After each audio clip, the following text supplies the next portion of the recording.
So I'd like to issue a very, very warm welcome to everybody joining us here tonight and for a very special evening or morning, depending on where you're at, of Geshe Tenzin Zopa, leading the Chenrezig Group Practice on behalf of the Australian and New Zealand centres. We're very blessed. Can I just, before we introduce Geshe, although I'm sure most of you don't need an introduction, can I just say how beautiful the slideshows and all of the visuals that have been compiled for this amazing global Mani retreat. Just so inspiring and so encouraging to all of us in our practice. We cannot thank you enough, team. Just amazing. So everybody, hopefully you'll be able to hear us okay on the translation channels. Tonight we'll be hearing the practice in English, but we'll also have Chinese and Russian translation simultaneously. And we do have group chat if there's any issues, I believe. So before we head into the group practice to be led by Geshe Tenzin Zopa from Indonesia, where he's on pilgrimage with the Chag Tong Chen Tong Center. And may I say thank you to Chag Tong Chen Tong Center, and how appropriate that that this Australian center is facilitating this wonderful sadhana reading, leading tonight by Geshe Zopa. I'll just like to say a few words about our precious teacher, Geshe Tenzin Zopa. So most of you would know that Geshe Tenzin Zopa was born in the Sum Valley in Nepal, and in fact, a lot of you may well have had the good fortune to have gone there. He entered Serlingpa University in 1990 and undertook extensive studies in Tibetan Buddhist philosophy and graduated as a Geshe in 2007. The highly esteemed late Geshe Lama Konchog became Geshe Zopa's spiritual and temporal guardian when Geshe was 3. And from that time, Geshe Lama Konchog gave Geshe Zopa commentaries on various important Buddhist sutra and tantric texts. So Geshe Tenzin Zopa became Geshe Lama Konchog's closest disciple and was his assistant and translator until his master's death in 2001. I'm sure everybody has seen the multi-award-winning documentary Unmistaken Child, which covers his search over 5 years for his late master and has inspired thousands and thousands, if not hundreds of thousands of people around the world. Geshe entered Kopan Monastery in 1984, and he was ordained as a monk. And at Kopan, he studied Tibetan language, English, Nepali, art, Lama dance, ritual, puja, and Buddhist philosophy. There he became close to and received teachings from many High Lamas across many different lineages. During his adult life, Geshe Tenzin Zopa has worked for his close teacher, Kyabje Lama Zopa Rinpoche, as an international touring Geshe, whilst Kyabje Lama Zopa Rinpoche was alive. He is currently an international touring Geshe within Lama Zopa Rinpoche's FPMT. And in that role, he's taught extensively across the world in Europe, the Indian subcontinent, Asia, Australia and New Zealand. Well, not New Zealand yet, but Australia, New Zealand next year. And he was the longest serving resident teacher of Losang Dragma Centre, Malaysia.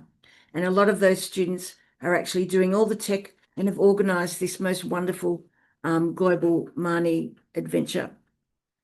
Projects undertaken by Geshe include taking responsibility for the temporal and spiritual development of Ratchan Nunnery and Mu Monastery, Sum, Nepal, and supervising the completion of the 1,000 Buddha Relics Memorial Stupa at Kopan Monastery, Nepal. He's also been supervising the completion of a very special stupa for Kyabje Lama Zopa Rinpoche in Sum as well. Geshe is a prolific teacher and he's the author of more than 12 books. These can be found online. He is also a prolific teacher and is busy day in, day night, year in and year out, teaching all of us lucky students around the world. We are more than blessed to know Geshe, to have heard his teachings, to have received his encouragement. I consider myself truly, truly honored to have served him in any small way that I can. So I'd now like to hand over to our very precious Geshe Tenzin Zopa.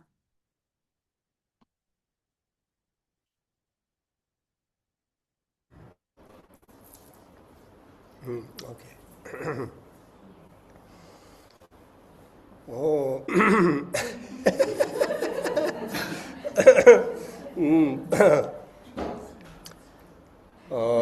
Happy Enlightenment Day of Chenrezig. Happy Kuan Yin Enlightenment Day.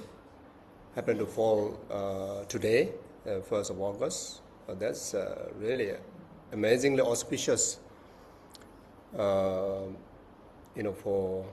all of us to come together and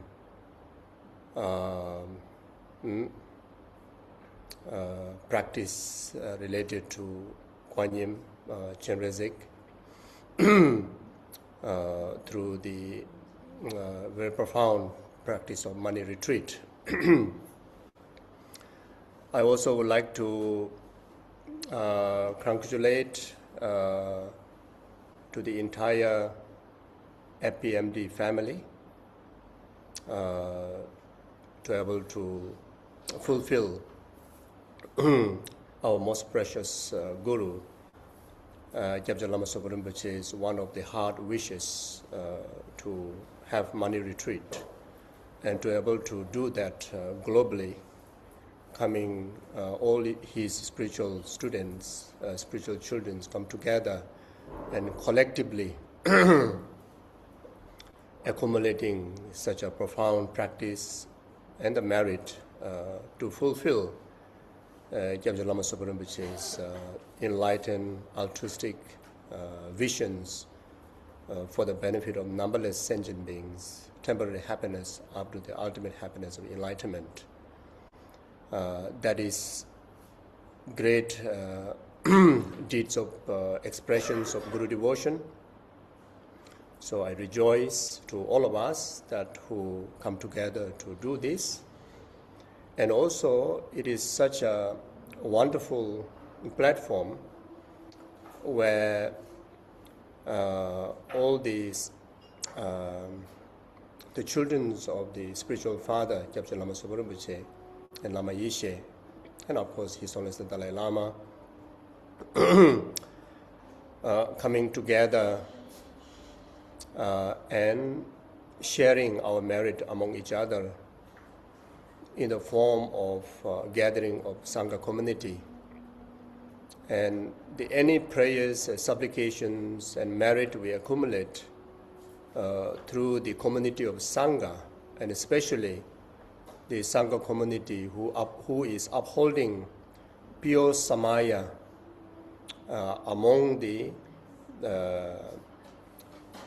spiritual sons and daughters, spiritual brothers and sisters, and as well as uphold pure Samaya in relation to our Guru.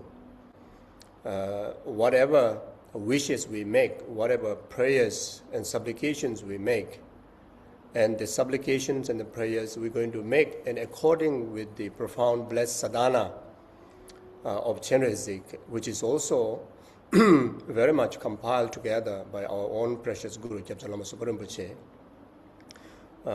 whose vision and prayers and wishes are enlightened wishes for us, which is to cause us to achieve freedom from entire limitations of samsara, and it is causes karma and delusion, and enjoy from temporary, even though it's a temporal, but from the true, genuine happiness of the fulfillment in the virtues conducts, all the way up to the stages of liberation, including of the most perfected state of liberations of enlightenment. So all these prayers, wishes, merit going to be so powerful and effective and swiftly accomplishing the way how we gather as a Sangha community, who's having a pure, harmonious samaya among us and samaya towards the Guru. And that is something, one of the most important foundation for the success of our own spiritual benefit, as well as the success of the spiritual benefit of the entire others, including causing numberless sentient beings onto the path. I would like to express deepest appreciation to the Mani Retreat organizing team led by Serlingpa from Malaysia, and all her amazing, dedicated team who already been successfully conducted many sessions before, and you are also helping this meaningful day to be delivered in the most meaningful way, most effective way, and as well as that you're going to organize all the future programs, throughout the year, and which is so amazing, and I rejoice and I appreciate so much. Also, I would like to express my appreciation to Chag Tong Chen Tong Center, Venerable Lindy and her volunteer team right here. We also have our own FPMT office technical team among our pilgrimage group. Somehow this year, wherever I go, I have an official technical team encountered. So, and also appreciate and rejoice all the houseful, the pilgrimage participants, our family here, which is kind of a real force of inspiration right now behind me, for me to do right thing here. So I thank you for joining us today here. And also I'd like to thank Australia and New Zealand FPMT National Office Coordinator, Stephanie, who has been serving the works of Kyabcha Lama Sopa Rinpoche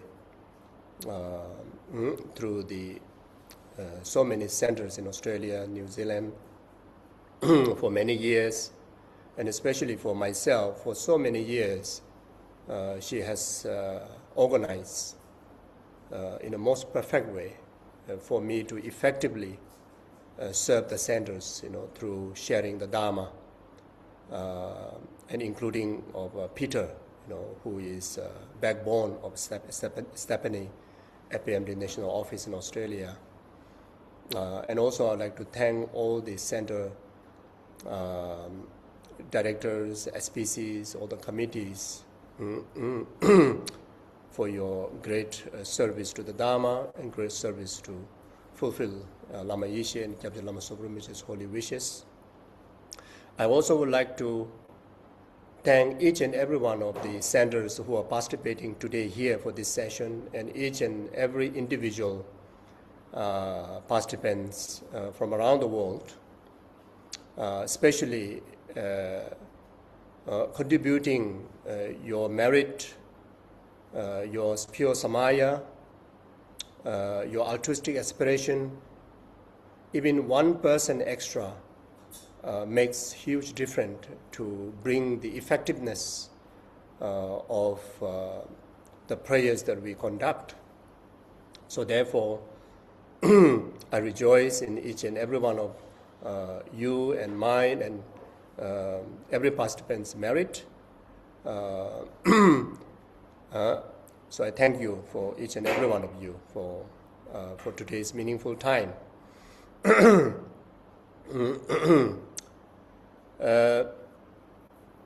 today, before I go through the sadhana, I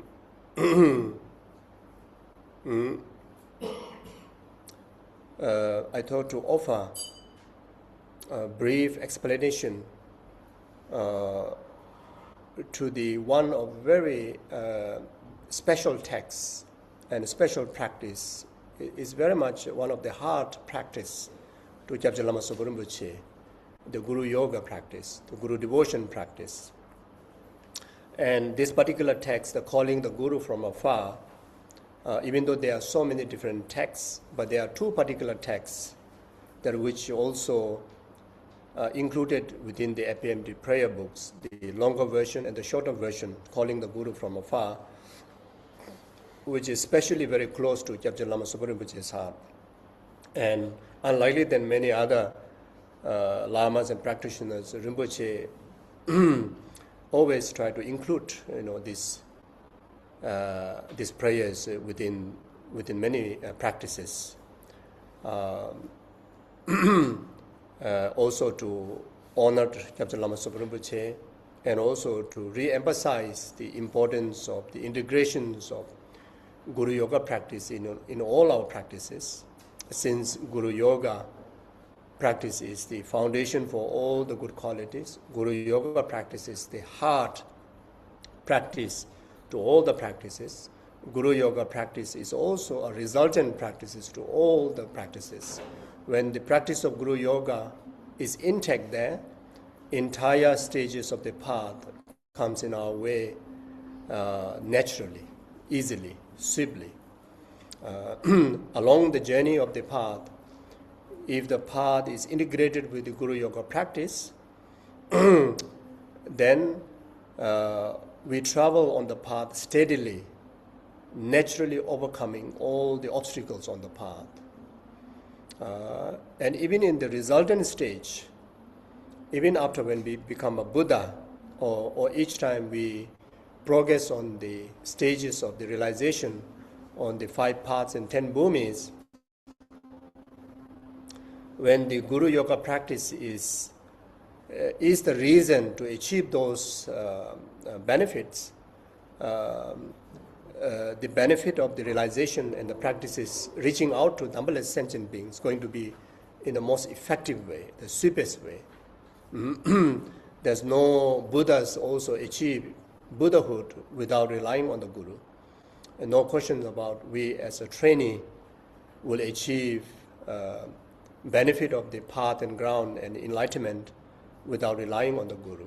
Yeah. So therefore, I thought that it would be so beneficial, even though the wordings are so clear, but still it can be beneficial to do a short commentary on that.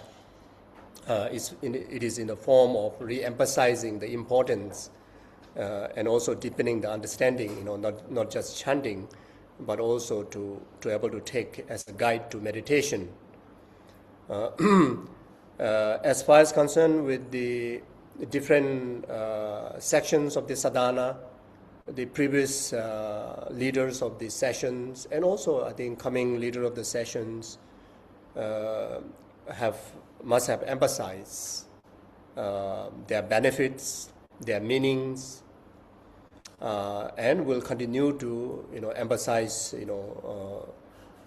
teaching related to that. So I thought for today I would just go more like kind of straightforward reading of the rest of the sadhana, and instead at the beginning I share some thoughts according with the root text of the calling the Guru from the far.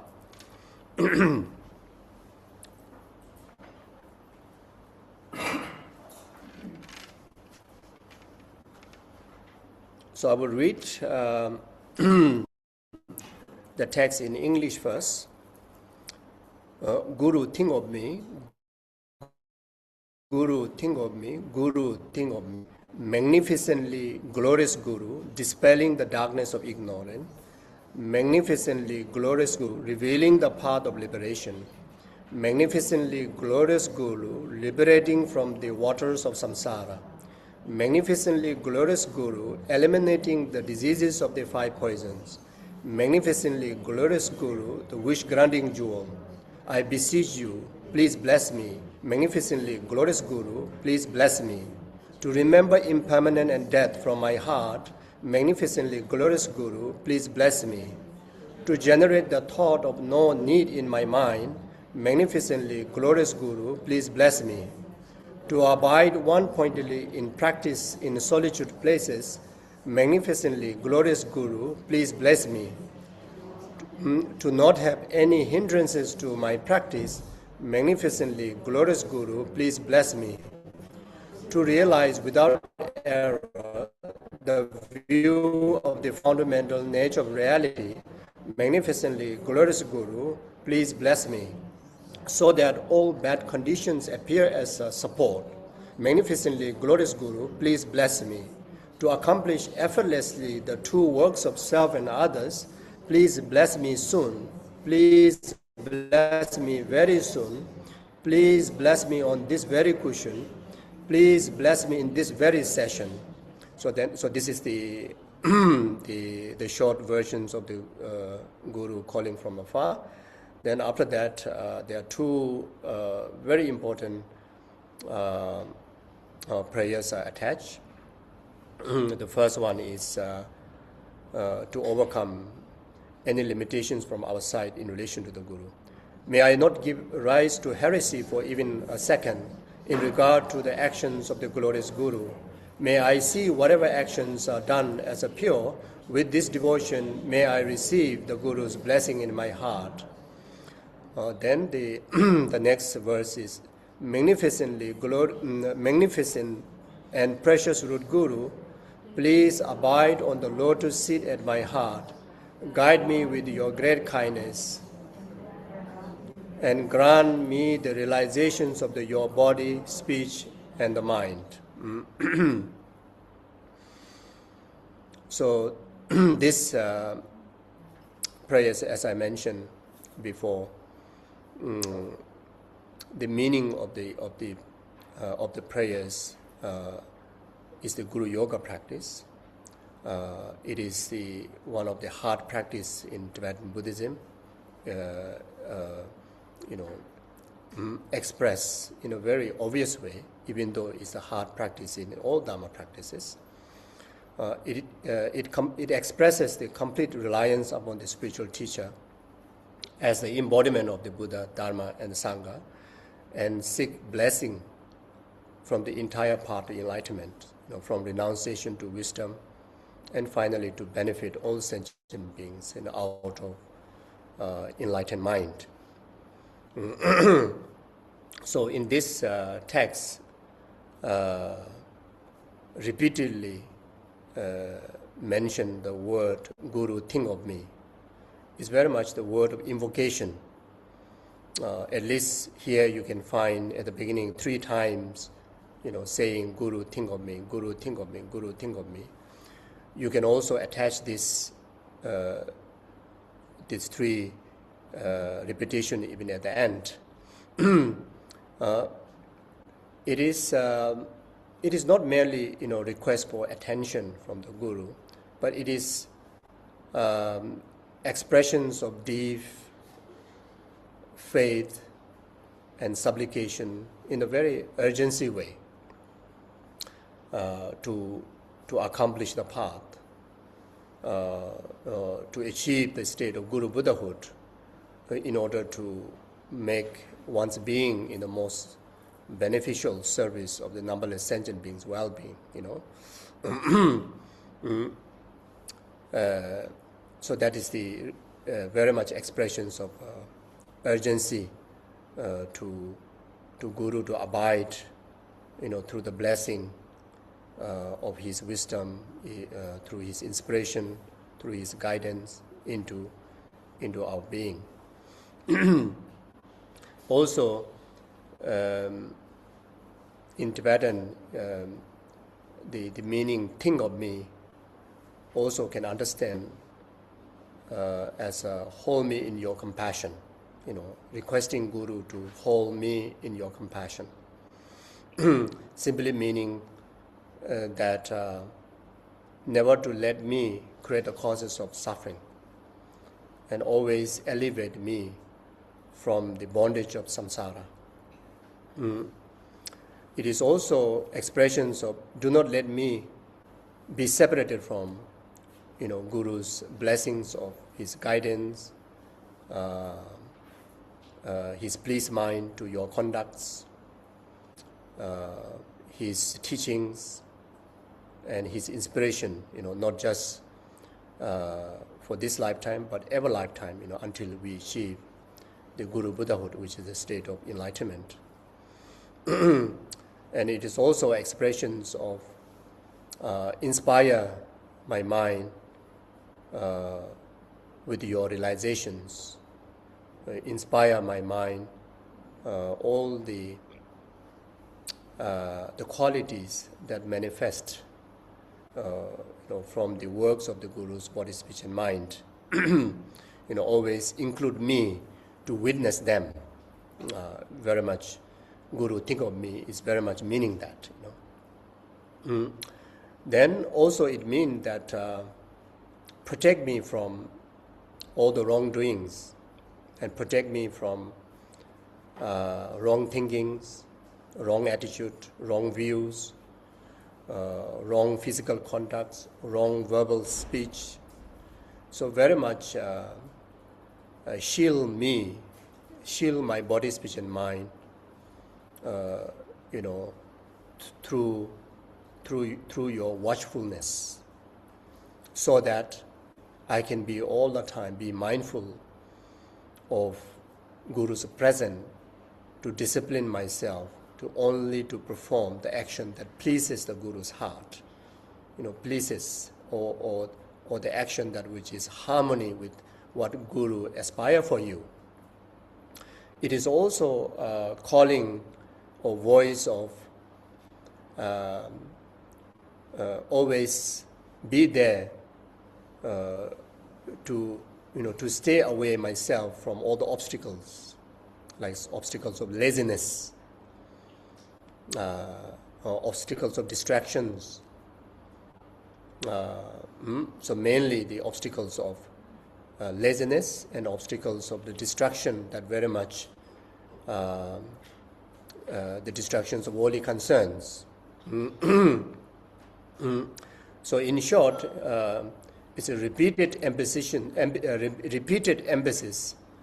or heartfelt devotion and earnest longing to that to happen in relation, your relation to the Guru, very much like that.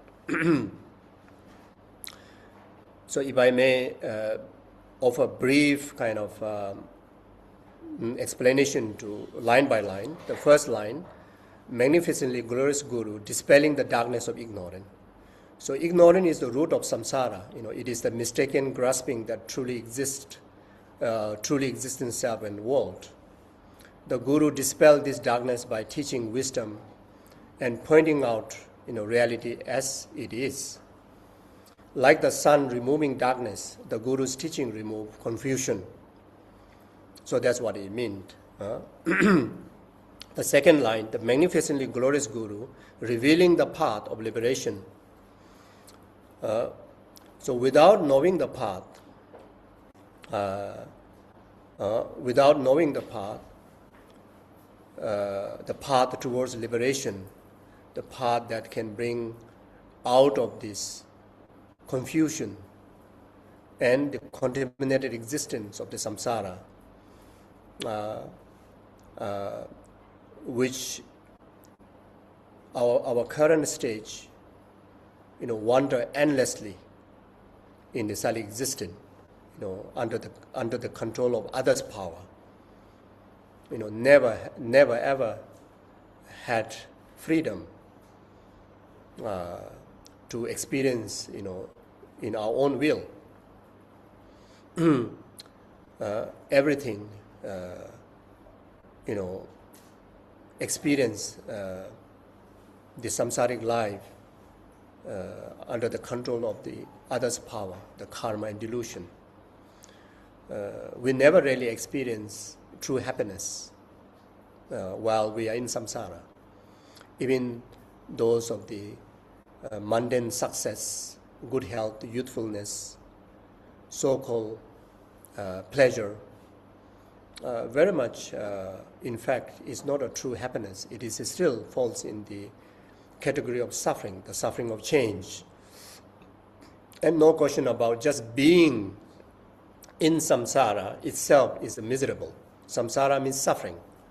Just carrying the contamination within our aggregates and within our environment where we live, it itself is the most miserable experiences which our gross mind, due to the distractions of the conceptual gross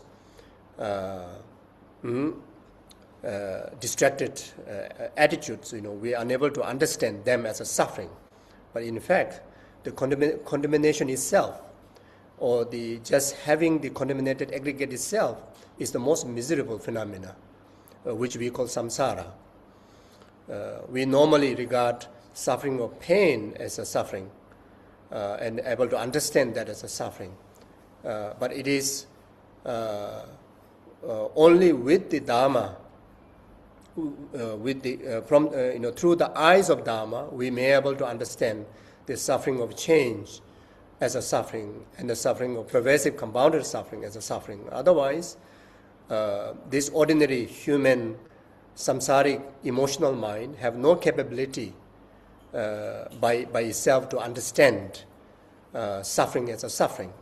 So therefore, even when Buddha taught the teaching, the first thing, if we really want to get out of the suffering, then we need to understand, we need to learn the characteristic of the suffering. We need to learn what are the suffering.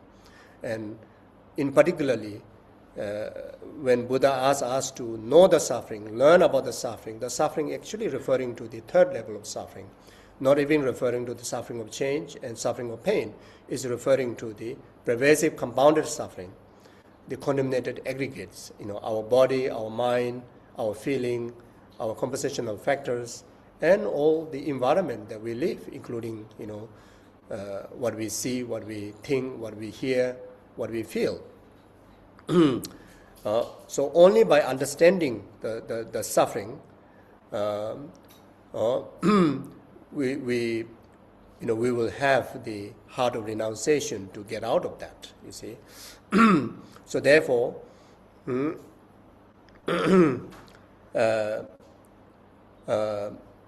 the tool that which will help, or the antidote, or the light that which will help us to get out of this darkness of samsara, then Guru revealed, such as the wisdom that revealed through the 84,000 Dharma. Guru revealed the teachings on ethical disciplines, the concentration, the wisdom, the right attitudes, then the stages of the path, and accordingly with the different mental dispositions of each and everyone carries, like such as the teachings of the Lamrim. We can relate here when we go through this this particular text and the meaning of this, each of this line, we can relate to the the meaning of like your guru being in your life. Here the meaning of like Gyabja Lama Sopa Rinpoche being in our life. What Rinpoche represent in our life. Rinpoche as a guru to us. He helped to dispel the darkness of ignorance, through revealing complete and profound and extensive teachings of the Sutra and Tantra. That's what Rinpoche have done throughout his life. That's your gurus have done throughout their life. And the gurus their meaning in our life is to reveal the path, nothing other than that. By revealing the path, we will manage to achieve our highest potential, which is liberation out of samsara and achieving the common and uncommon blessings, including of enlightenment. That's what Guru does. Guru reveals the teaching through their word of wisdom, through the blessing of realizations, through their own the inspirational conducts of their body, speech, and mind, their advice, the refuge that they offer to us, them being in our life, just tying the knot of the Guru and disciple that already achieved the greatest protection in our life. So that's what each and every one of us can feel, especially to the to the Western world, or including of the Southeast Asian world.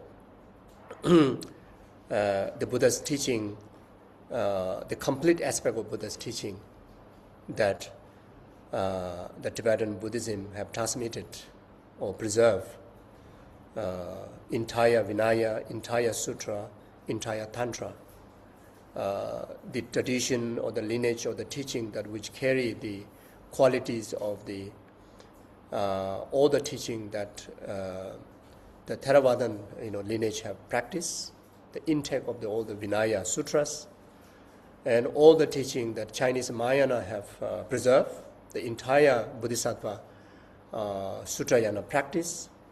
Then on top of that, then entire Tantra, even though in the certain region there is an existence of Tantra, like certain Southeast Asian region, the teachings on the Tantra exists from very early stage, even before Buddhism came to Tibet.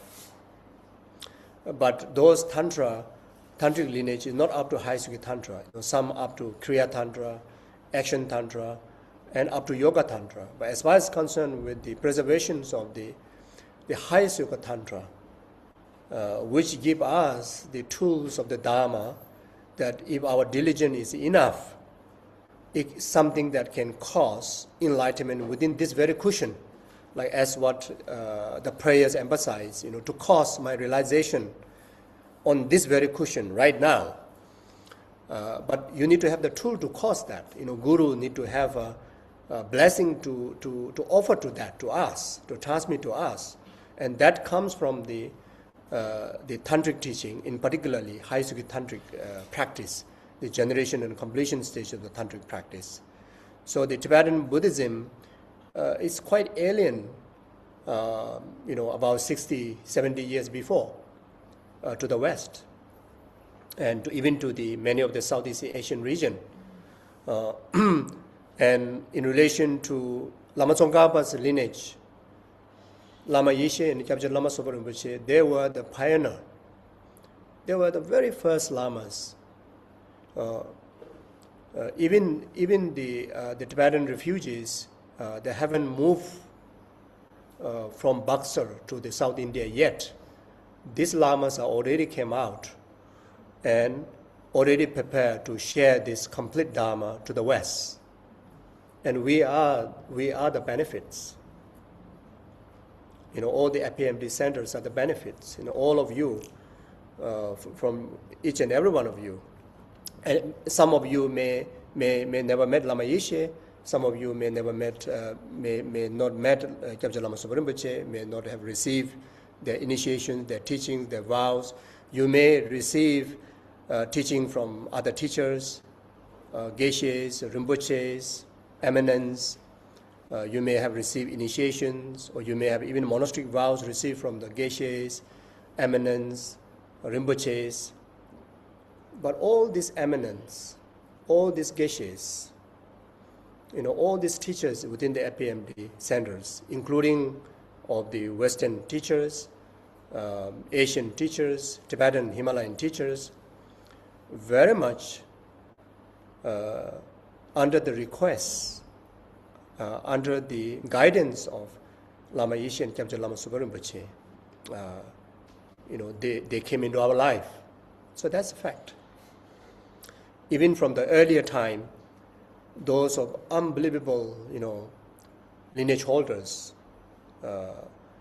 on previous generation of mine, they traveled to the West. I don't know whether I can say my previous generation. I'm quite old, so maybe my early generation. So those of the great masters, those of the Dorje Changs, unbelievable lineage holders, able to introduce to all of us, especially to the West, under the requests of Lama Yeshe and Kyabje Lama Sopa Rinpoche. And in today's time, those are amazing qualified teachers, the Geshes, Rinpoches, those are touring Lamas, and each and every one of them, under the request of Lama Sopa Rinpoche, they come into our life. You may have taken vows from maybe this Geshe, that Rinpoche. You may have received initiation from this Rinpoche, that Geshe. You may not have received directly from Rinpoche, but actually they are the tools of Rinpoche and fulfilling the Rinpoche's blessing to us. So the blessing lineage come from Lama Yeshe and Kyabje Lama Sopa Rinpoche, and their lineage come directly from His Holiness the Dalai Lama. They did everything, Lama Yeshe and Kyabje Lama Sopa Rinpoche, every single move from the day one up to now and forever will be, and accordingly with the direct guidance of His Holiness. You see, so therefore, here when we recite these prayers, really so meaningful, to express gratitude in this kind of understanding, right? So therefore the Guru become the guide leading beings towards liberation. So then the next line, magnificent glorious Guru liberating from the water of samsara. So samsara often compared to the vast ocean, which is very much in nature so difficult to cross, filled with so many challenges of the waves, poisonous, water animals, so much suffering, and without visible shore. So the Guru is like a skilled captain who guides us across the dangerous ocean to the shore of liberation. So this is what it means.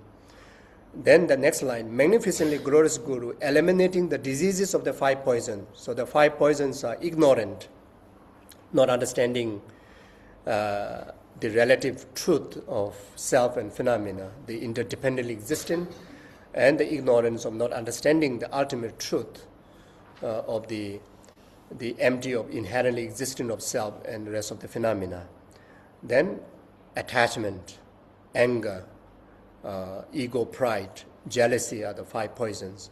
So these mental afflictions are called diseases because they cause us, they cause our mind and our body suffering. They cause us suffer. The Dharma, the taught by the Guru, is the medicine. Practice is the treatment. Realization is the cure. So what Guru does, like the doctor, prescribe the medicine, diagnose our problem, you see. But real journey of cure comes from taking the medicine, which is practice. We need to practice. Just practicing, we cannot experience the complete cure. When we experience the cure is when we realize the path. Starting from Guru devotion all the way, the stages of the path of the 3 capable beings. So first we need to realize the Guru devotion, and that serves as a foundation to able to enjoy the liberations of the rest of the the stages of the path. Then magnificently glorious Guru, the wish-granting jewel. So in the language of the Dharma, symbolize wish-fulfilling jewel, grant all the wishes. I mean, I think even in our common language, like such as those precious gems like diamonds or sapphire, gold, etc. We believe that they will bring abundance. They will fill our wishes.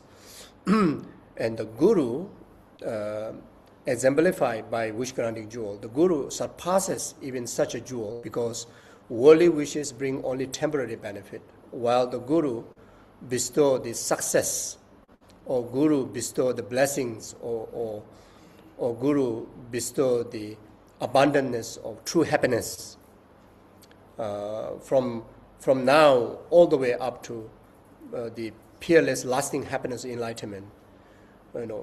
Guru bring the abundance to us, or fulfill our wishes to experience from the minor liberation all the way up to the liberations of enlightenment.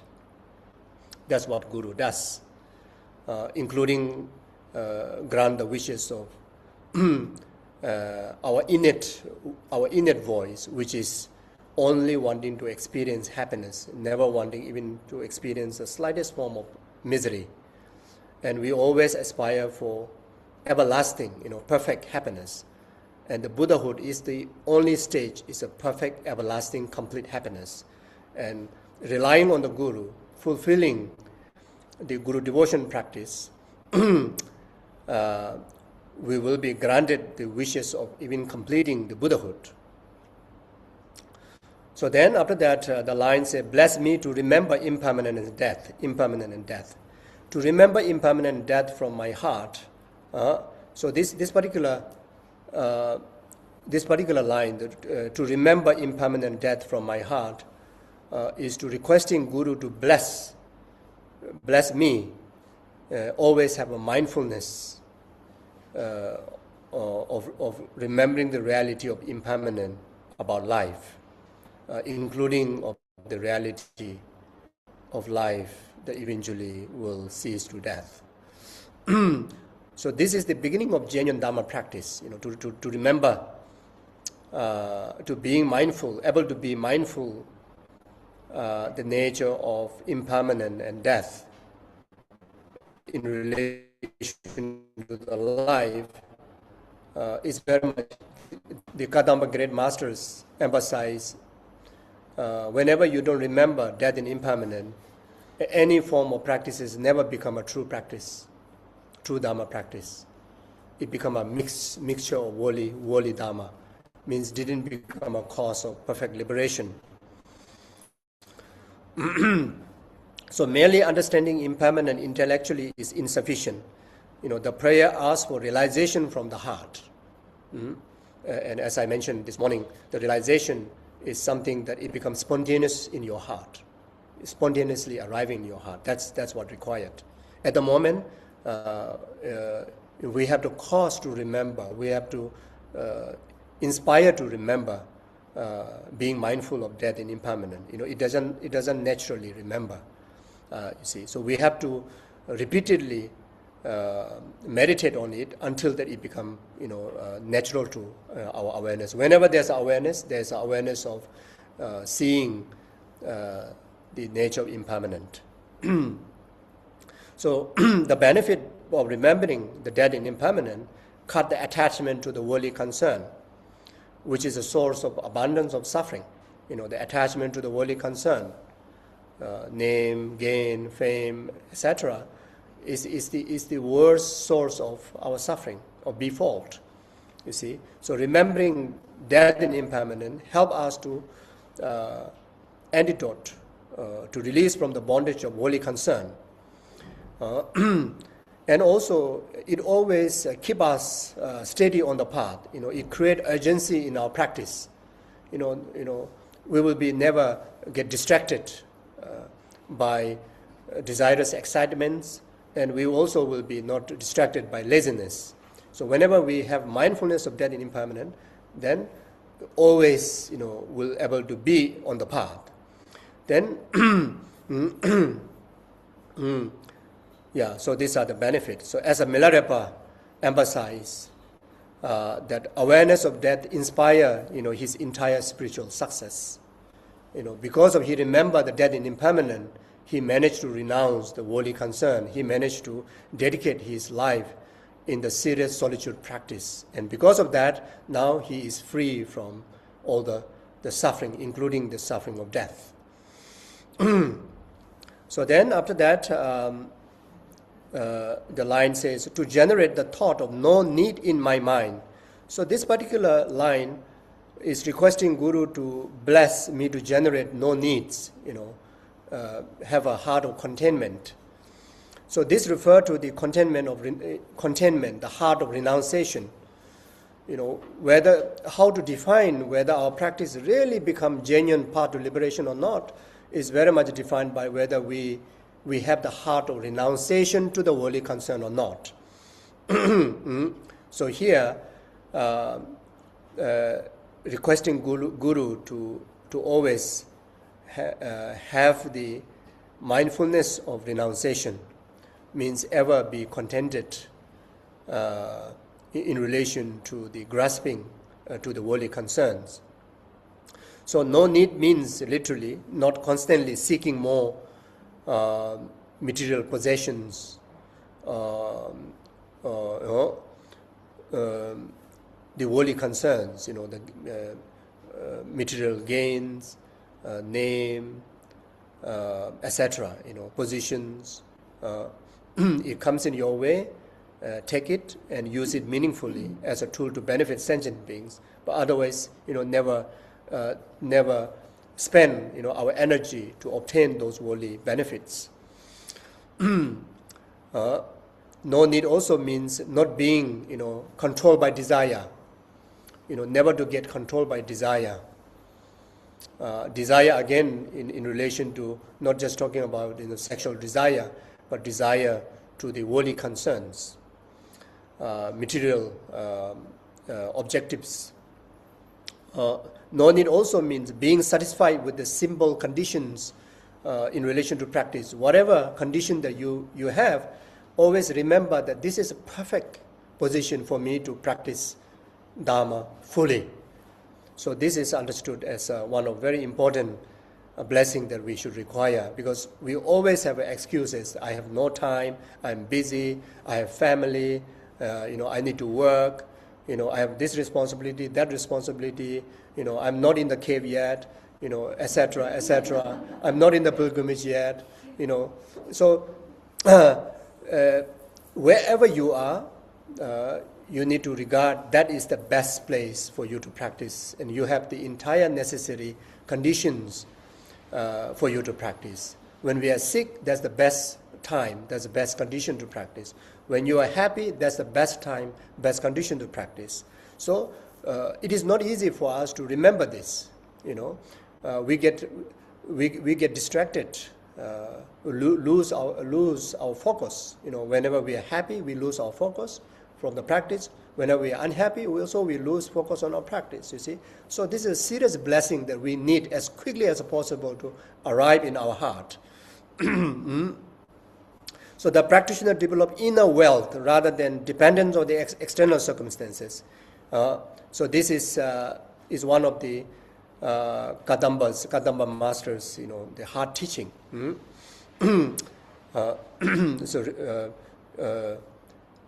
Being simple,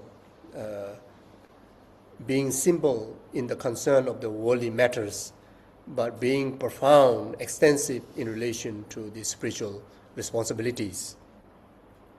So then after that, the line comes, to abide one-pointedly in practice in solitude places.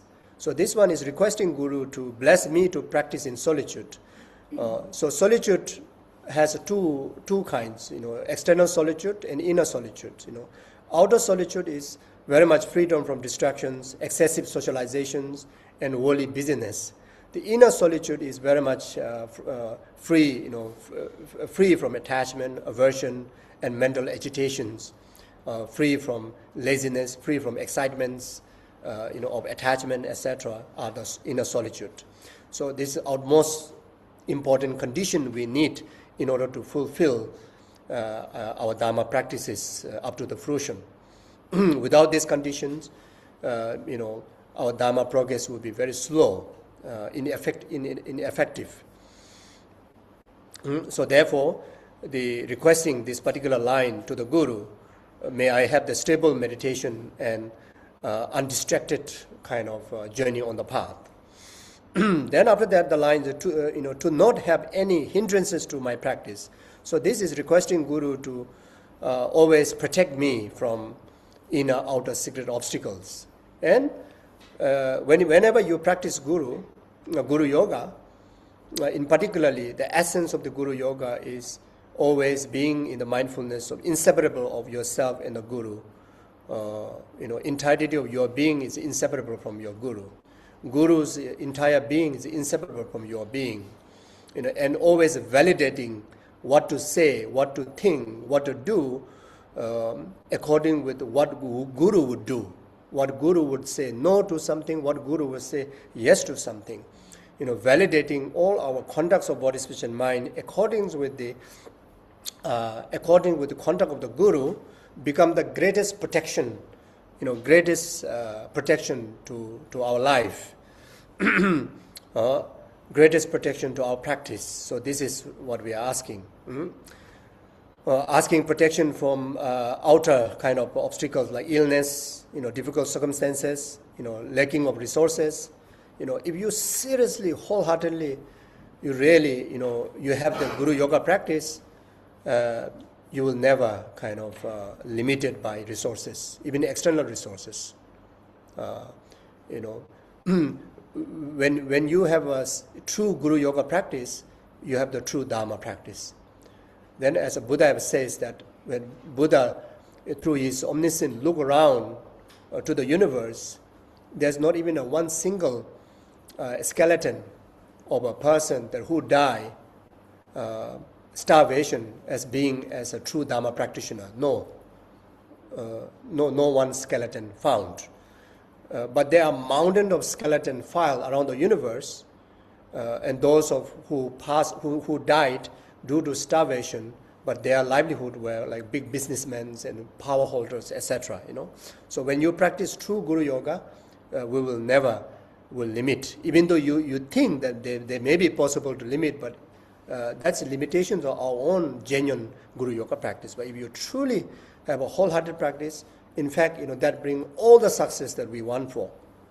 So inner obstacles, laziness, doubt, discouragement, afflictive emotions, these are the inner obstacles. We all know, we all have very familiar with these obstacles, right?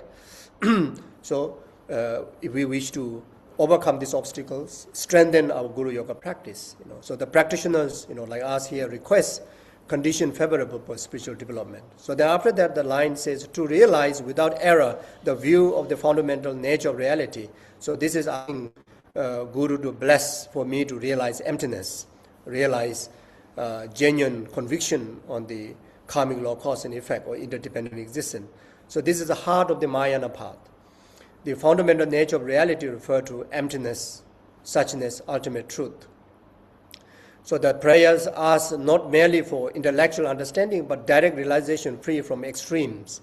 Extreme from what? Extreme of internalism and extreme of nihilism, to realize the middle way, to realize the emptiness, the ultimate nature, the view they establish correctly by the Madhyamika system, like such as Nagarjuna, Chandrakirti, which is the finding of the omniscient one, the Buddha himself. The reality which empty of inherently existing yet function through the dependent arising.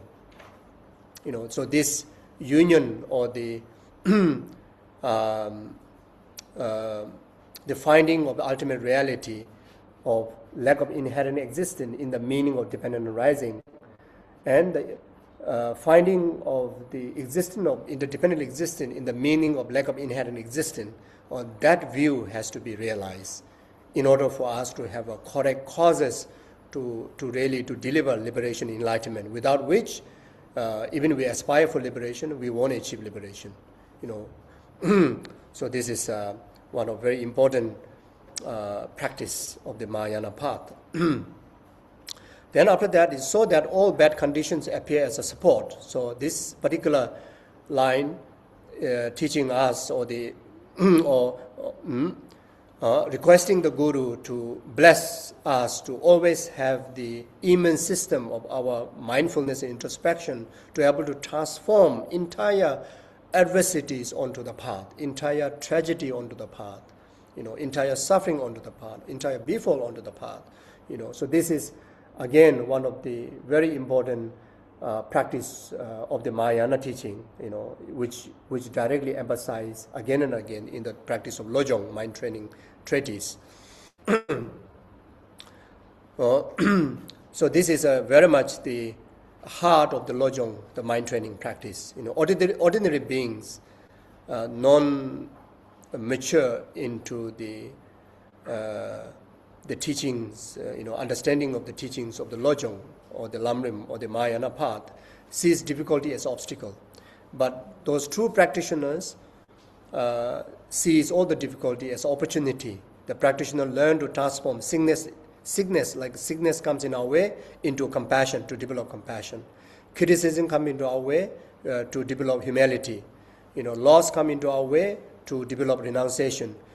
Any of the other obstacles comes in our way, opportunity to deepen our wisdom and deepen our compassion.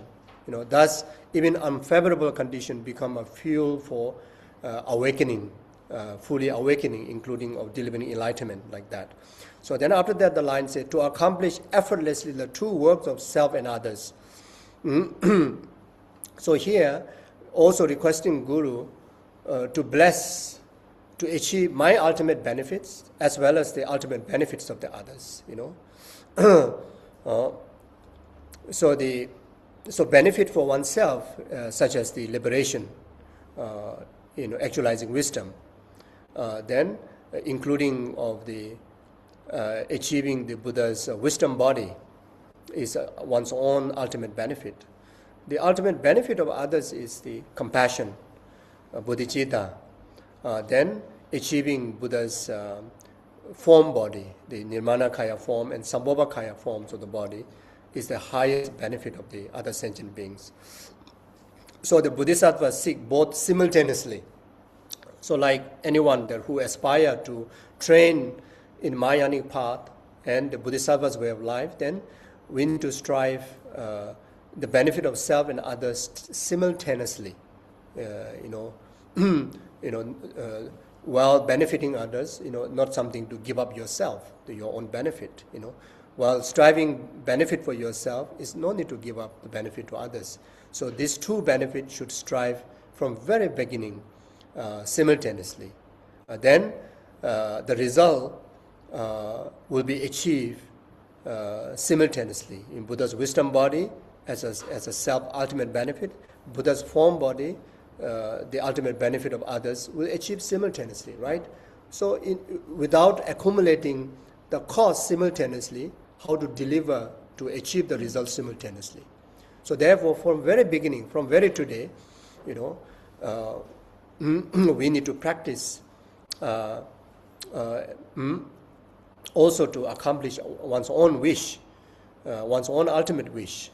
You see, so sometimes who practice Mahayanic Dharma misunderstood that as if that you need to give up your benefit and you only need to work for others. So that's misunderstanding.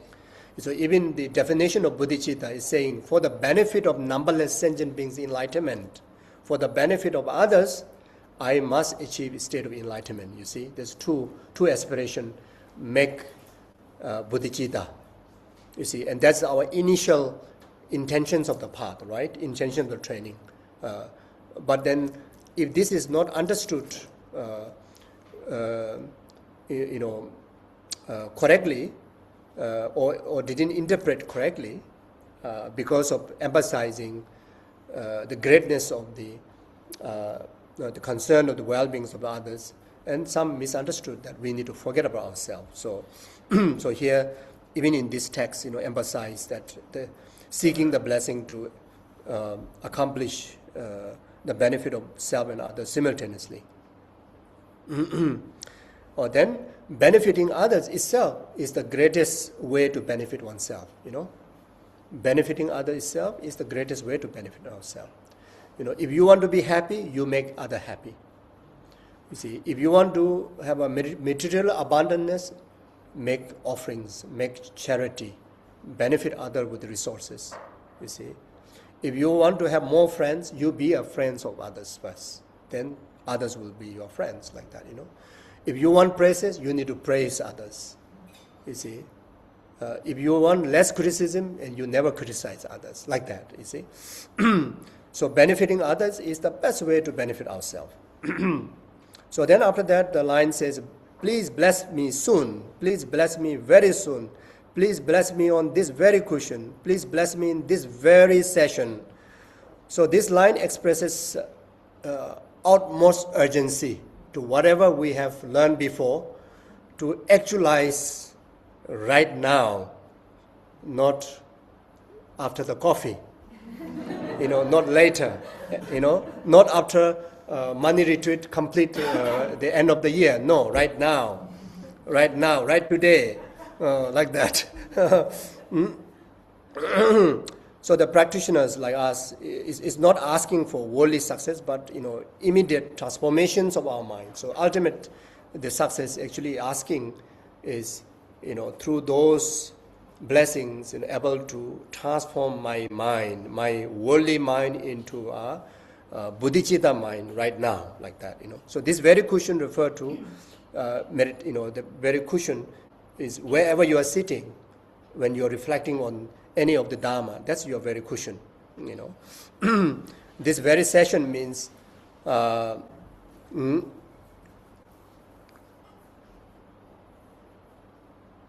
so the benefit to arrive, without any postpone or even a minute, right very now, like that, it is also reflecting the strong determination and faith and conviction in the quality and abilities of the Guru, the granting all these blessings. Therefore, you dare to even say this, ask this. You will not dare to kind of demand this to anybody, right? You cannot force to anybody, right? Like this. But you can do this to Guru, because Guru has the ability. And the ability you will see when you have intake of your devotion, intake of your faith and conviction, seeing Guru in Buddha. Then, by asking this way, literally, the benefits are delivered like that. So then the two verses, so this completes the text of the calling the Guru from afar, the short text.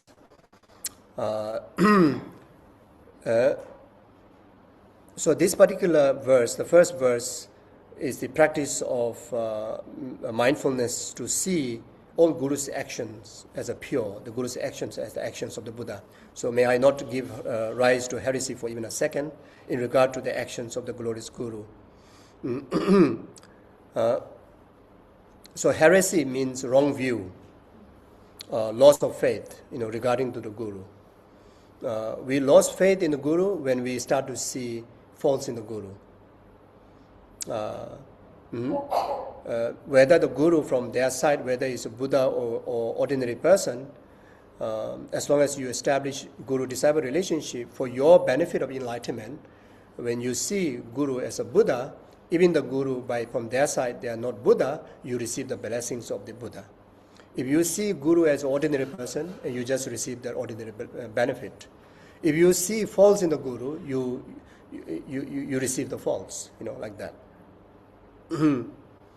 So this is also very important prayers to make us create meritorious causes to, never to arise negative emotions, negative thoughts in relation to Guru, or to able to always avoid negative judgment that arise from our ordinary perception. So even though from the Guru side that there's no limitations, but then we carry the limitation, then we project. Okay. Oh, okay, so I need to go quick. So like that. So our most danger in relation to seeing faults in the Guru is our own, the reflections of our own limited mind. The negative, our own flaws. Mirror into the Guru. So we need to have this mindfulness or wisdom in relation to the Guru, that any faults that you see, that is understood as projections of your own flaws, and that is simply pointing out the limitation that we need to purify. So it's a complex practice, but this is something that we need to cultivate. Or then the may I see whatever actions are done as a pure. This does not mean that abandoning wisdom or ethical discernment. Rather, it refers to training the mind to receive the Guru's activities through the lens of faith and appreciation rather than false finding. So according to the Guru Yoga teaching, pure perceptions open the mind to receive blessings and realizations. So with the devotion, may I receive the Guru's blessing in my heart. The ultimate blessing is not something external. It is talking about, again, all the realization on all the stages of the path, including from the very beginning, the realization of the Guru devotion itself, starting from there, then all the realization of the Lamrim path, up to enlightenment. Then after that, the Guru Yoga verses, the magnificent and precious Guru, please abide on the lotus seat at my heart, guide me with your great kindness, and grant me the realizations of your holy body, speech, and mind. So this is very much the visualization that we should do in order to receive effectively those of the blessings and achieve the essence of the Guru Yoga, the Guru abiding into our heart and never to be separated, ever stay oneness. Ever stay oneness in your lotus the heart. Your Dhammadhatu, your clear light mind, Guru's clear light mind, Guru's Dhammadhatu, stay always sameness, oneness from this life until until we achieve the state of enlightenment. So like that. Okay. So maybe I should stop here, and we better start. So maybe I read maybe this verse first. So there's a verse that I think is beneficial to recap the understanding that was mentioned before in relation to the Guru-disciple relationship. So there's one quotation from Arrays of Sutra says, "Youthful Sudhana, the teachers are those who protect me from all miserable realms. They cause me to know the sameness of phenomena. They show me the path that lead to happiness and those that lead to unhappiness. They instruct me in deeds always auspicious. They reveal to me the path to the city of omniscience. They give me the state of omniscience. They cause me to enter the oceans of reality's sphere. They show me the sea of past, present, and future phenomena, and they reveal me the circle of the noble beings' assembly. The teachers increases all my virtues. Remembering this, you will weep." So this is what Guru represents. That's what Guru does to us. Then there's one quotation, Songs of Spiritual Experience, says, "Then the root of the creating well and auspicious condition for all the excellence of this and the future life is to rely properly with effort, both in thoughts and action, upon the sublime spiritual teacher who revealed the path."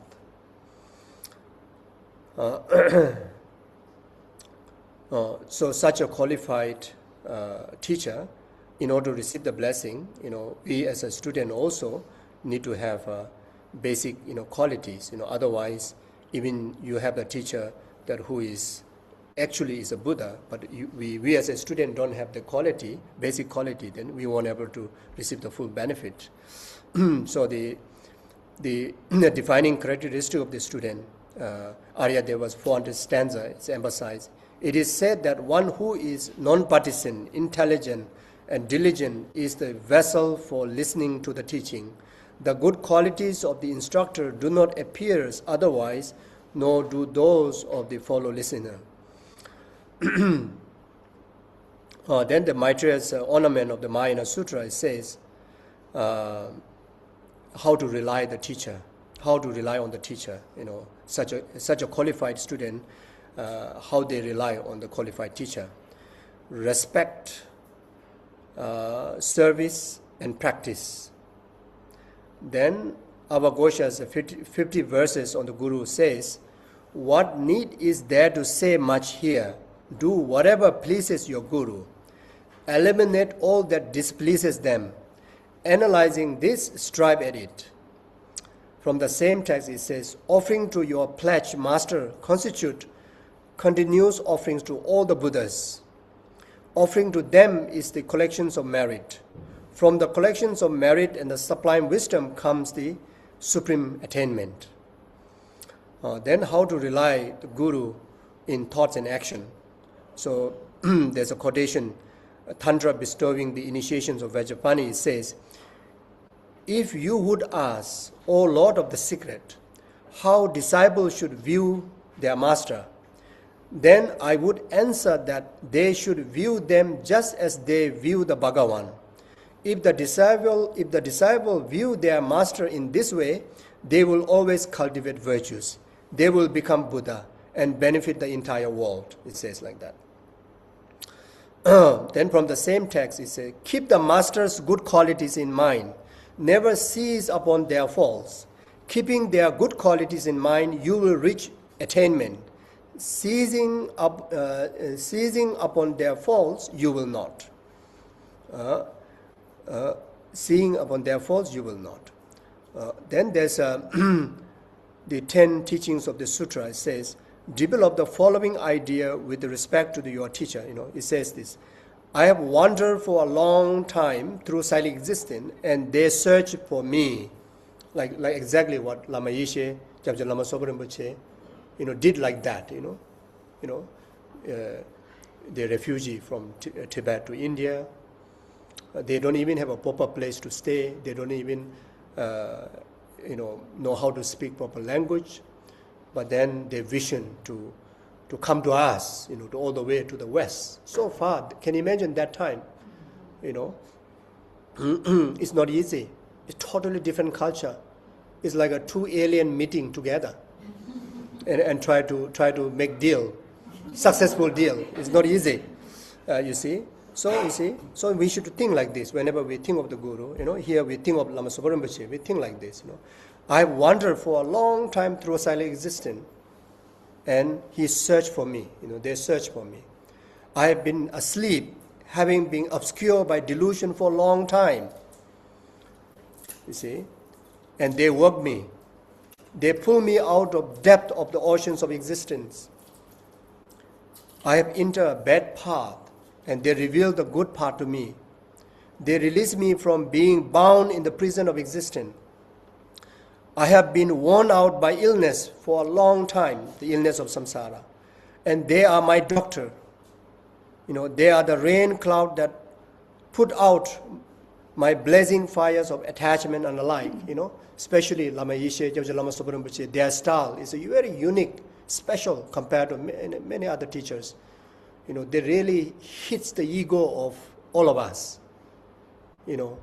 Like how Lama Yeshe kind of punched to the ego of those early Western students.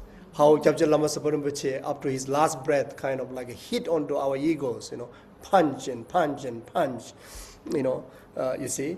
So that's what they did, and that's the only way how to pacify the blazing fire of our ego-centered mind, ignorant, etc. Unbelievable. So things like that. Then is another quotation, sutra showing the Tathagata's inconceivable secret. It says, son and the daughter of good lineage rely upon. So, those who ever have a fortune to have a guru, you are the son and the daughter of good lineage.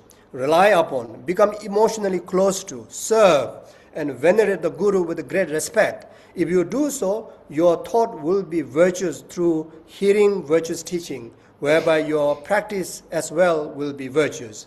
Then, through creating virtuous karma and becoming virtuous, you will please your virtuous friend, talking about Guru.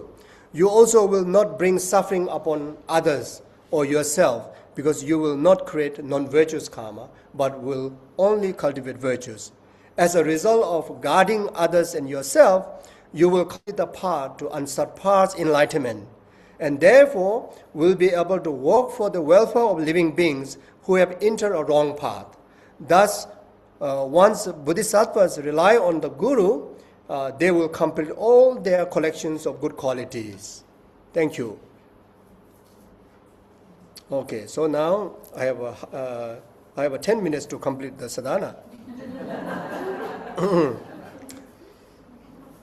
So maybe no need to recite the calling the Guru from far in the tune, because otherwise, just that itself will take quite a time. So, yeah, so, yeah.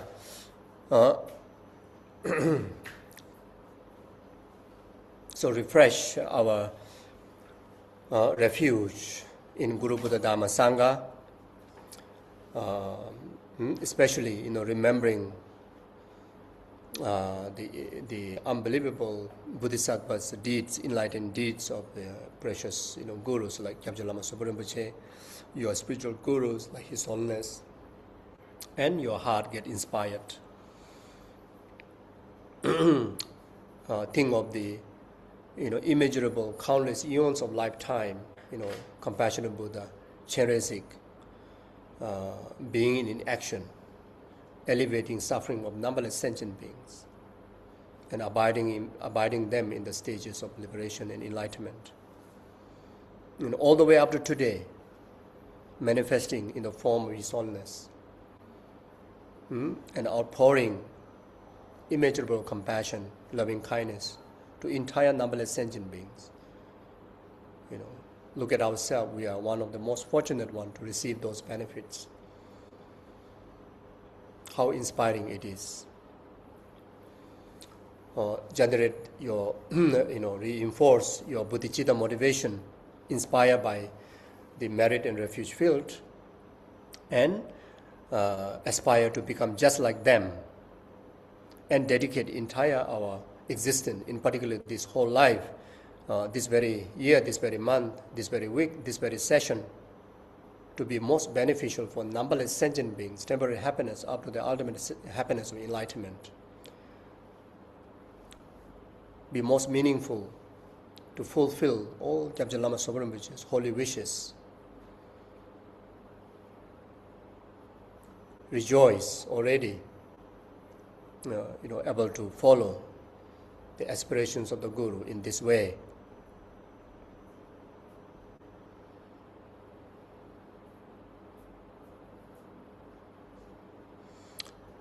Oh yeah, so so now please go to, now we don't need to go through the calling the Guru from afar. We start from the short sadhana of the compassionate Buddha, Arya Chenrezig. Start with the front generation. So meditate like this.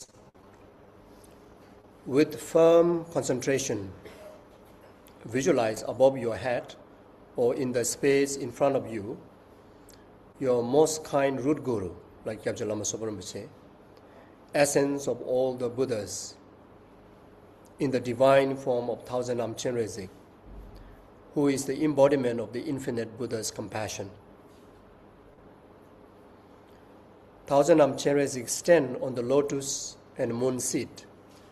His body is the nature of white light, youthful, and adorned with the magnificent jewel ornaments. He has 11 faces. His central face is white, the right green, and the left red. Above this, his central face is green, the right red, and the left white. Above this, his central face is red, and the right white, and the left green. Above this is the dark blue face in the wrathful aspect, with the orange hair standing erect. On the very top is the red face of Amitabha Buddha in peaceful and smiling aspect.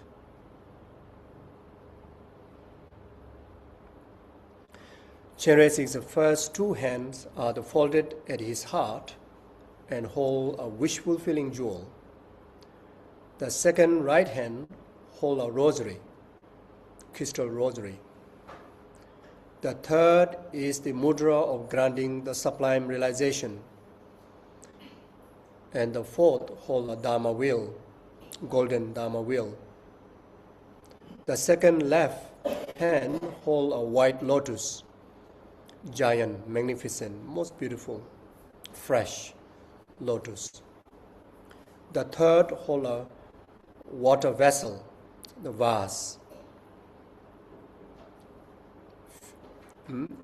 filled with the pacifying nectar to pacify the entire suffering and its causes of the 6 realms of existence.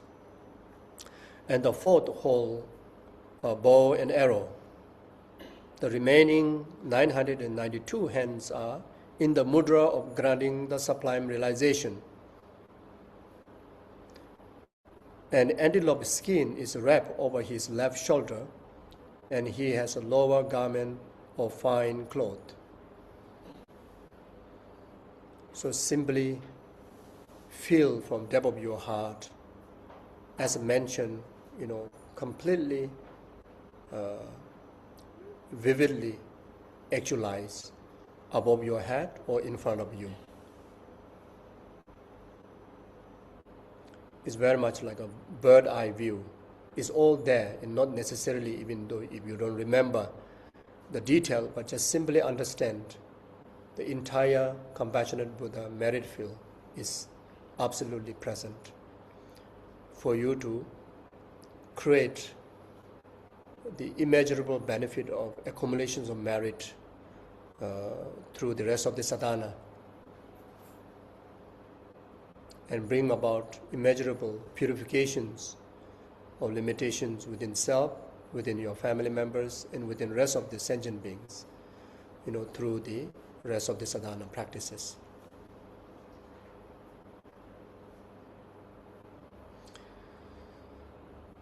So again, refresh one's refuge and bodhicitta. Please read together in English one and twice in Tibetan. I take refuge until I am enlightened in the Buddha, the Dharma, and the Supreme Assembly. By my merit of generating and so forth, may I become a Buddha to benefit transmigrated beings. Sangye Chedang Zoje Shonan La Jangju Badu Dani Gyazunje Dagi Jinso Jebe Sonam Dola Benje Sangye Drubarai Jo Sangye Chedang Zoje Shonan La Jangju Badu Dani Gyazunje Dagi Jinso Jebe Sonam Dola Benje Sangye Drubarai Jo. With the thought desiring to liberate transmigrated beings, I always take refuge in the Buddha, Dharma, and Sangha until the enlightenment is achieved. With perseverance, acting with wisdom, compassion, and loving kindness in front of the Buddha for the benefit of sentient beings, I generate the thoughts of full enlightenment. Oi dana dan de samba ye sangye che dang kin de la chanju nyin bo che ye ba ye ta do da ne jap su che she ra ba nyin je dang je be chen be sem je dun do da sangye dun do ne je de zo be chang ju sem je do. Oi dana dan de samba ye sangye che dang Chanjo Nyembo Jeje Abai Tado Dani Jazonje Sherai Nije Danje Be Zebe Semje Dendo Da Sanje Dendo Neje De Zobe Chanjo Semje Do. So then the four immeasurables. So here when you recite the first one, the immeasurable equanimity, then in the understanding of the self and the rest of the other sentient beings, no difference in aspiring in happiness and not wanting even slightest form of suffering. In that manner, everyone is equal. And on the basis of that, pacify this excessive, the three partial attitude, excessive attachment to the loved one, excessive aversion to the enemy, and totally neglection to the in-between.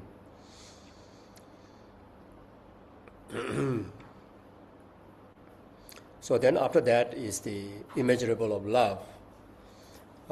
So before doing that,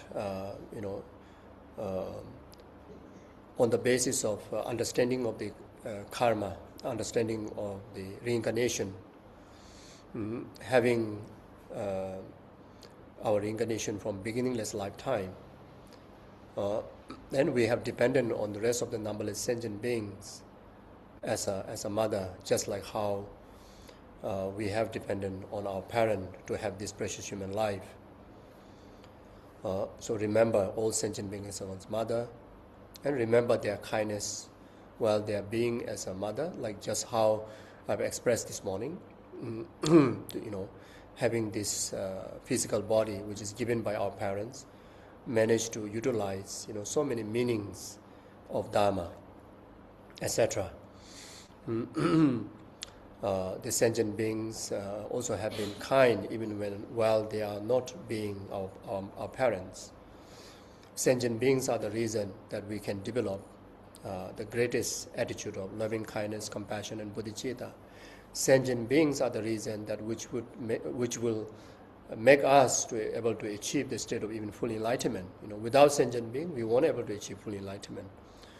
Without sentient being, we won't able to develop this amazing heart of love and compassion. So then after that, integrate the practice of Tonglen.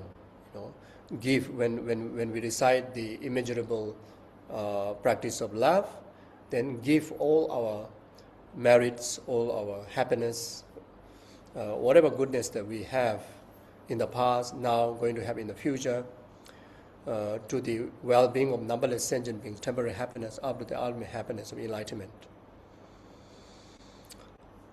Through the tools of love, immeasurable love.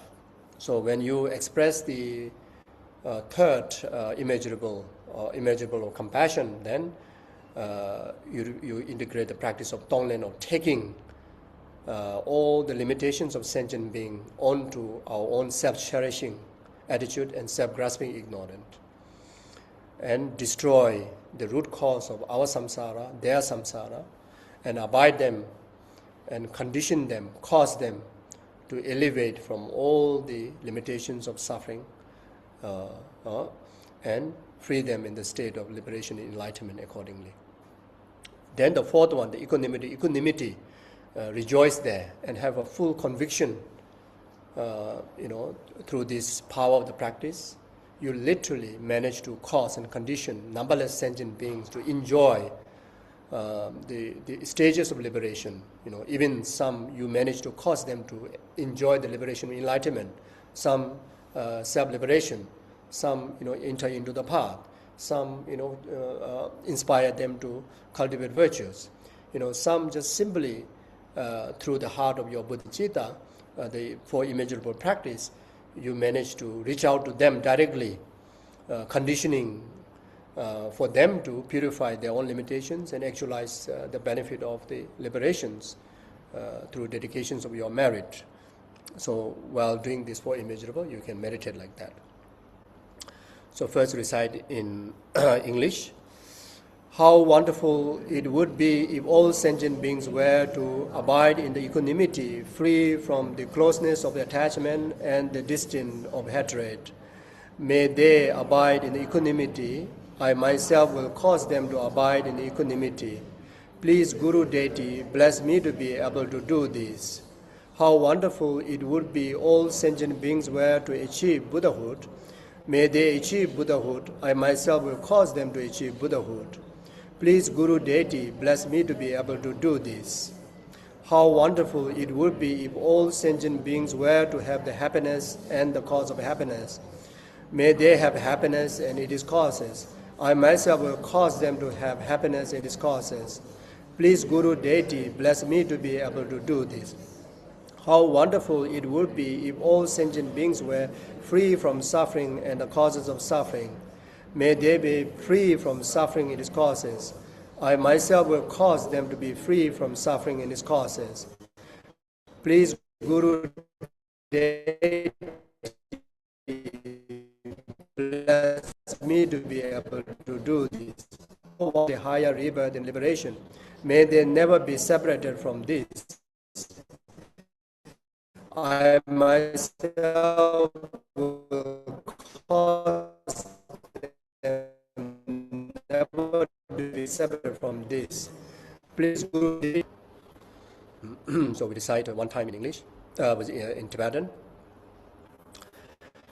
Semje damje nye maru nebara yuje nebara daji jabu dedara jene ba lama lai chinje labdu so semje damje sanje je gobandan dena jima dedara jene ba lama lai chinje labdu so Semje damje dewa dan deve yudan dena jimaru dembara yuje dembara daji jaw dedara jenu palama lai jinje labdu semje damje dunga dan dunga je yudan dana jimaru dawara yuje dawa daji jaw Dedara jenu ba lama laye jinje labdu semje damje tori dan tarve dewa tamba dan madana jimaru midawa juje midawa daji jaw dedara jenu ba lama laye jinje labdu. So then, from this sadhana, one of the main body practice is the practice of 7 limbs. The limbs of purification and limbs of accumulations of merit. So very much, conclude within these 2 limbs of practice, even though there are 7 limbs. The first one is the limbs of the prostration, then offering, then purification, then rejoicing, then requesting to not to depart from the merit field, being a merit field, then requesting to always, turn the will of Dharma, then the limbs of rejoicing. So recite in English first. I prostrate to the holy body of Supreme Arya, Great Compassionate One. I present cloud of every type of offerings, both actually arranged and mentally emanated.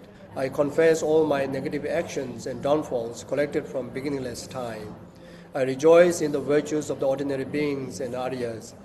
Please remain until the end of silent existence and turn the wheel of Dharma of Tasmania beings.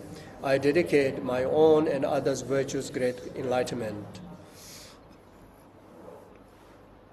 O pajo doje jembo goja cha ngwa yi ro che de ma le bu to me ne sa de do tam je sha je ba je wa nam la je ye ra ko wa ma do ba do le shu ne do la che ye ko lo ko wa da je je na cha ju che bo.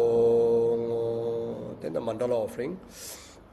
This ground, anointed with the perfume, strewn of flowers, adorned with the Mount Meru and the four continents, the sun and the moon, I imagine it as a bound land and offer it. May all transmigrated beings enjoy this pure land.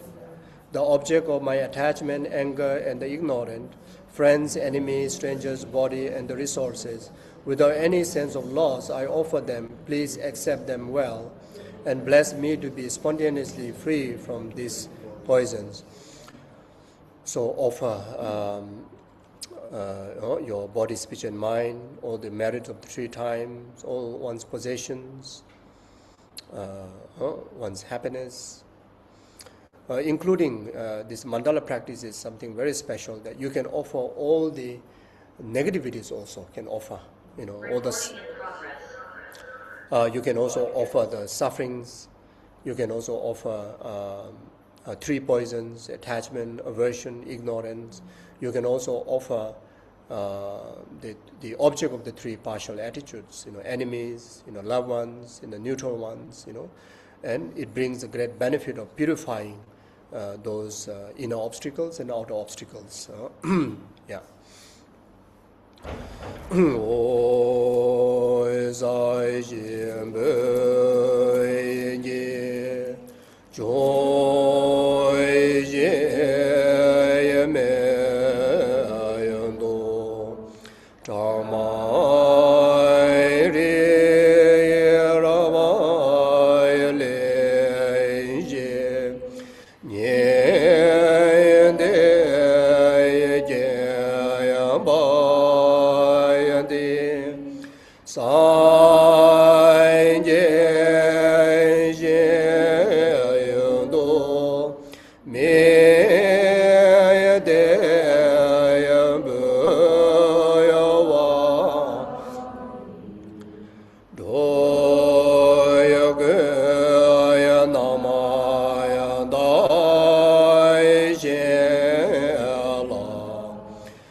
So now requesting prayers to Chenrezig. We read the English version first in order for us to understand what we are requesting.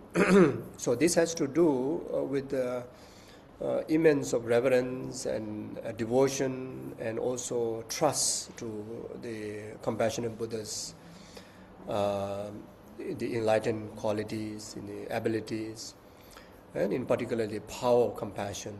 If compassion cannot heal the misery of samsara, misery of the suffering of sentient being, then nothing out there can able to heal.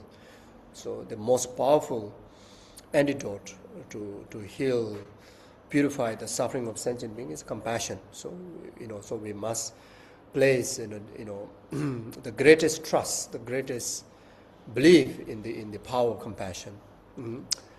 Then through the emanations of the thousand-armed Chenrezig, limitless wisdom's eyes, limitless skillful means, bring about the benefit, starting from yourself, your family members, and rest of the numberless sentient beings. And in particularly this very time, to really to pacify the disharmony among different countries, those of the war, natural disasters, diseases, whether it's individual level, whether it's a global level, institutional level, everything to be overcome.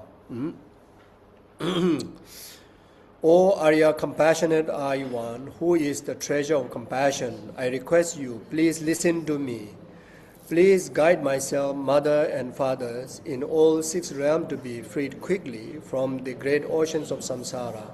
I request that the vast and the profound, peerless awakening mind may grow. With the tears of your great compassion, please cleanse all karma and delusion. Please lead with your hands of compassion me and my great to fill to bliss. Please Amitabha and Chenrezig in all my lives to be virtuous friend. Show well and undecisive pure path and quickly place us in the Buddha state. So now we kneel down. You put your right knee on the floor, left knee up, and put your prostration mudra.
Okay. So then, this is a special composition of Gyamje Lama Sopa Rinpoche making requests to the Chenrezig. So we meditate accordingly while we're reciting in English together. Whatever kind of life I have, happy or suffering, healthy or unhappy, gain or loss, rich or poor, as well as the death and even the birth in the hell realm, may all these experiences and every action I do from now on to be most beneficial for all sentient beings, causing them to achieve enlightenment as quickly as possible. May whatever happens in my life be most beneficial for all sentient beings. Even if I receive criticism from people, may I be most beneficial for sentient beings. Even if I receive praise from others, may it be most beneficial for sentient beings. If I am healthy or even if I have a sickness such as cancer, may it be most beneficial for all sentient beings.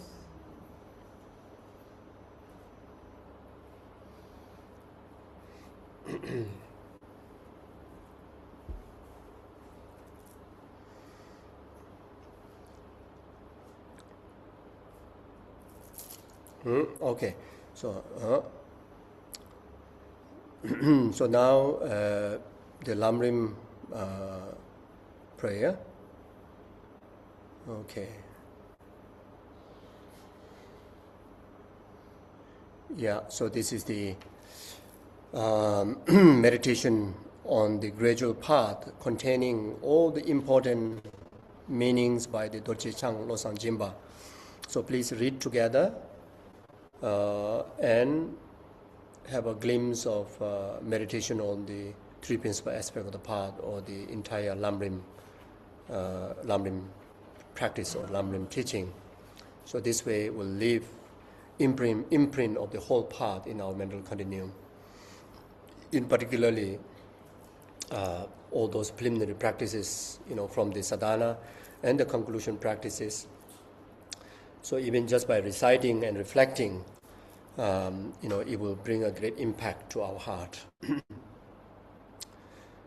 Okay, essence encompassing all the Buddhas, originator of all the holy dharma of the scripture and realization, principle of the Arya intending virtues. In the glorious holy Guru, I take refuge. Please, Guru, bless my mind, become Dharma, Dharma to become the path, and the path to be without obstacle. Until I achieve Buddhahood, please bless me to be like youthful Norsang and Bodhisattva always crying, incorrectly following the virtuous friend with the pure thoughts and action, seeing whatever is done as a pure and accomplishing whatever is said as advice.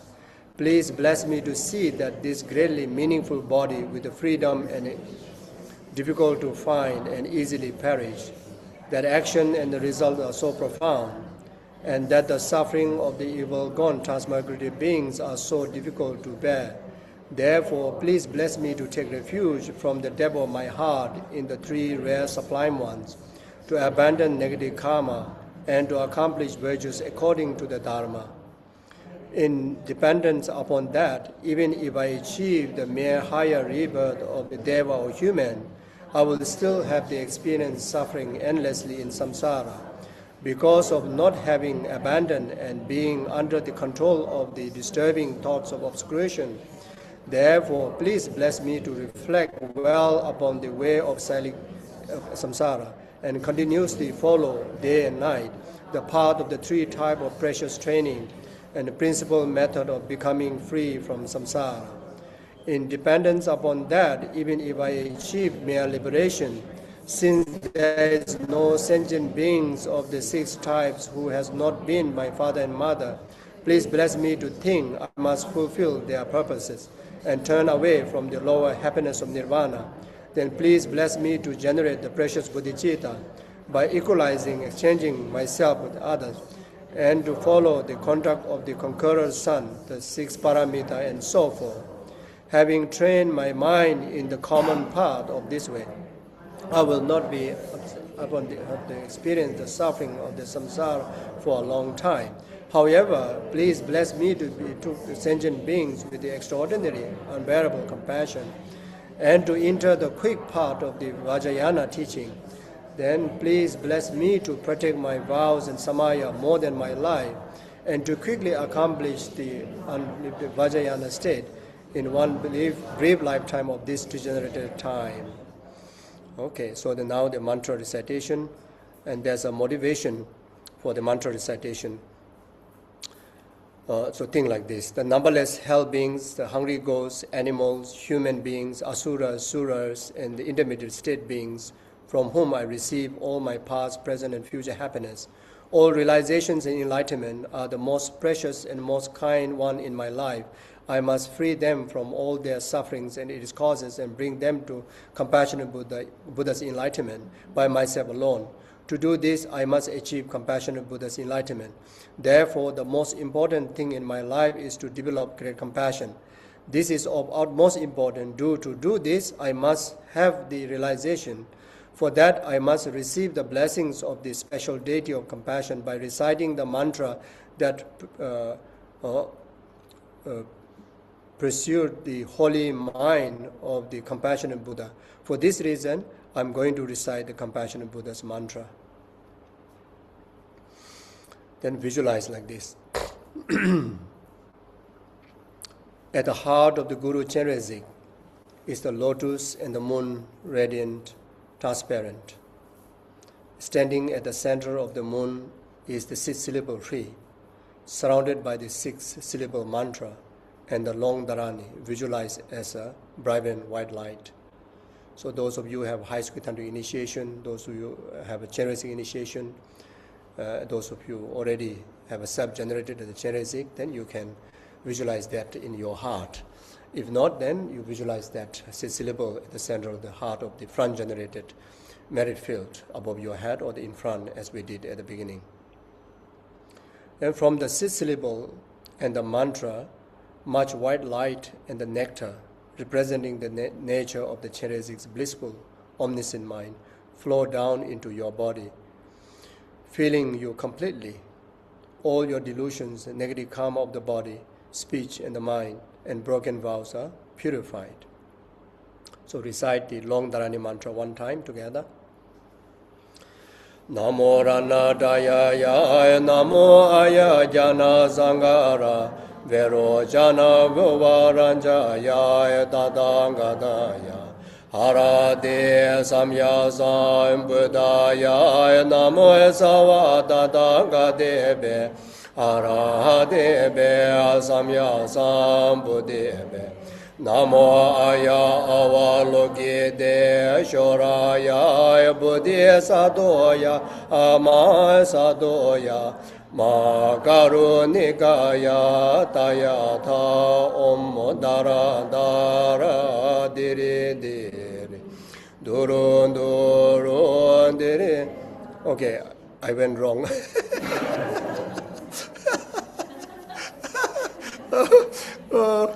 Okay. Okay, we try one more time.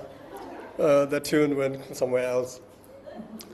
Namo Rana Dayaya, Namo Aya Jana Sangara, Vero Jana Vivaranjaya, Tadangataya, Arade Samya Sambuddhaya, Namo Sawa Tadangatebe, Aradebe Samya Sambuddhebe.